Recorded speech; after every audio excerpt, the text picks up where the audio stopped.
Before we start, a quick shout out to the TLDR Global channel. Over there, we've already explained how the Taliban took over Afghanistan over the last week, going from here to here, as well as explaining who the Taliban are, and over a month ago, asking if America's withdrawal happened too fast. So if you want the full picture, check out those videos which are linked down below, and subscribe to all of the TLDR channels. Anyway, as I mentioned, and as you surely know, the Taliban have recently essentially taken over all of Afghanistan, taking advantage of the power vacuum left when the US and other NATO allies withdrew from the country. As such, many are asking why the US withdrew when it did, asking if Biden made a tactical error, and vets even asking if their sacrifices were in vain. Biden responded to much of that in a press conference yesterday, so let's run through what Biden had to say and the context of this whole situation right now.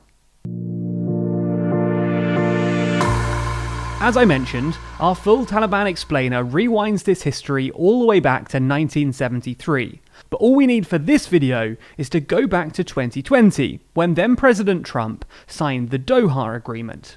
This agreement, signed with the Afghan government and the Taliban, saw the US promise to withdraw from the country within 14 months, alongside its NATO allies. In return, the Taliban promised not to harbour Al-Qaeda or any other terrorist groups, as well as entering into peace talks with the Afghan government and entering into a prisoner swap.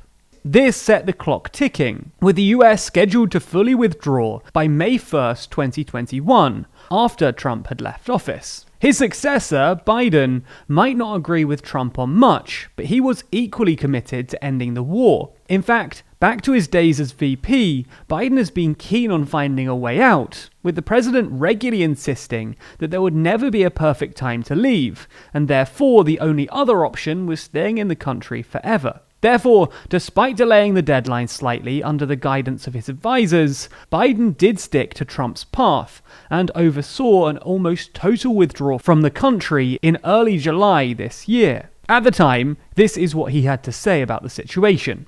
Takeover of Afghanistan now inevitable? No, it is not. Because you have the Afghan troops have 300,000 well equipped as any army in the world. The likelihood there's going to be the Taliban overrunning everything and owning the whole country is highly unlikely. Unfortunately, though, things didn't go to plan. This is what the country looked like just after the US and NATO's departure, with blue being government-controlled, red being Taliban-controlled, and yellow being disputed. As of Biden's speech yesterday, some 6 weeks later, this is how it looked. Almost total Taliban control. Unsurprisingly then, some people are asking Biden questions. Had he made a mistake withdrawing when and how he did? Here's what he had to say in response. I stand squarely behind my decision. After 20 years, I've learned the hard way that there was never a good time to withdraw U.S. forces. I will not repeat the mistakes we've made in the past. The mistake of staying and fighting indefinitely in a conflict that is not in the national interest of the United States.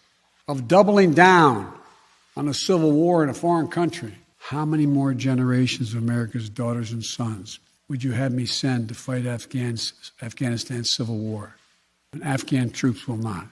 Biden also emphasized that the ball was already rolling on this process before he even took office. I inherited a deal that President Trump negotiated with the Taliban. Under his agreement, U.S. forces would be out of Afghanistan just a little over 3 months after I took office. U.S. forces had already drawn down during the Trump administration from roughly 15,500 American forces to 2,500 troops in country. And the Taliban was at its strongest militarily since 2001.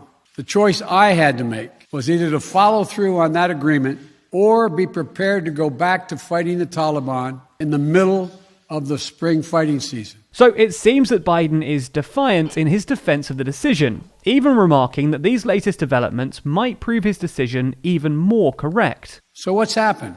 Afghanistan political leaders gave up and fled the country. The Afghan military collapsed, sometime without trying to fight. If anything, the developments of the past week reinforced that ending U.S. military involvement in Afghanistan now was the right decision. American troops cannot and should not be fighting in a war and dying in a war that Afghan forces are not willing to fight for themselves. We spent over $1 trillion. We trained and equipped an Afghan military force of some 300,000 strong.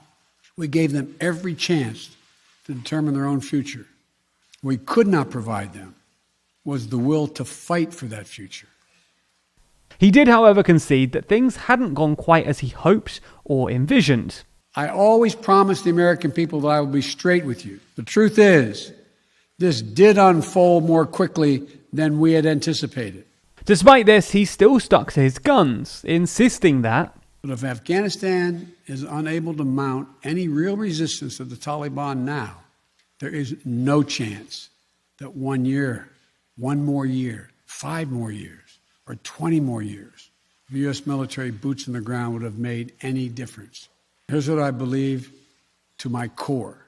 It is wrong to order American troops to step up when Afghanistan's own armed forces would not. And our true strategic competitors, China and Russia, would love nothing more than the United States to continue to funnel billions of dollars in resources and attention into stabilizing Afghanistan indefinitely. I'm now the 4th American president to preside over war in Afghanistan. 2 Democrats and 2 Republicans. I will not pass this responsibility on to a 5th president. I will not mislead the American people by claiming that just a little more time in Afghanistan will make all the difference. So maybe it's easy to see why some people on both sides of the aisle have accused Biden of shifting the blame to anyone else, be that the Trump administration or the Afghan fighters. So is that a fair assessment? Is Biden passing the buck? Well, when it comes to Trump, he certainly seems pretty proud of his decision, remarking about a month ago, Process, all the troops are coming back home. They couldn't stop the process. 21 years is enough, don't we think? 21 years. They couldn't stop the process. They wanted to, but it was very tough to stop the process when... In fact, Trump even had a go at Biden when he delayed the withdrawal, saying that we can and should get out earlier. He's since deleted that statement from his website and issued a new one demanding that Biden resign, which apparently shouldn't be a big deal because he wasn't elected legitimately in the first place. So it seems that Trump too is trying to dodge the blame. Biden did also take time to emphasize the other threats around the world, highlighting the sheer number of terrorist organizations there are. His point here is that the US is able to handle and intervene to prevent these threats without needing a permanent military presence in all of these countries. So he argues that the US can do the same, if necessary, in Afghanistan. Biden also insisted that Afghanistan was always only about stopping terrorist threats to the US, not nation building. The implication being that the collapse of Kabul doesn't necessarily mean that the 20-year occupation was a failure. We went to Afghanistan almost 20 years ago with clear goals. Get those who attacked us on September 11, 2001, and make sure al-Qaeda could not use Afghanistan as a base from which to attack us again. We did that. We severely degraded al-Qaeda in Afghanistan. We never gave up the hunt for Osama bin Laden, and we got him. That was a decade ago. It was never supposed to be creating a unified, centralized democracy. Our only vital national interest in Afghanistan remains today what it has always been, preventing a terrorist attack on America's homeland. However, it is worth noting that the 2001 Bonn Agreement, negotiated largely by the then US envoy to the Afghan opposition, James Dobbins, does talk about democracy and protecting human rights in Afghanistan. So, what do you think? Do you buy Biden's arguments, or do you think that the US have neglected their promises and duties, and that Biden misled the American people? Let us know your thoughts in the comments below. Also remember that linked below are all of our other Taliban Afghanistan videos, as is the TLDR Global channel, so please check out all of those by clicking the links in the description. Also be sure to subscribe to the channel and hit the bell icon to be notified every time we release a new video. Special thanks to our Patreon backers who make videos like this one possible. And if you want to see your name at the end of videos, then you too can back us on Patreon. The link to that is in the description.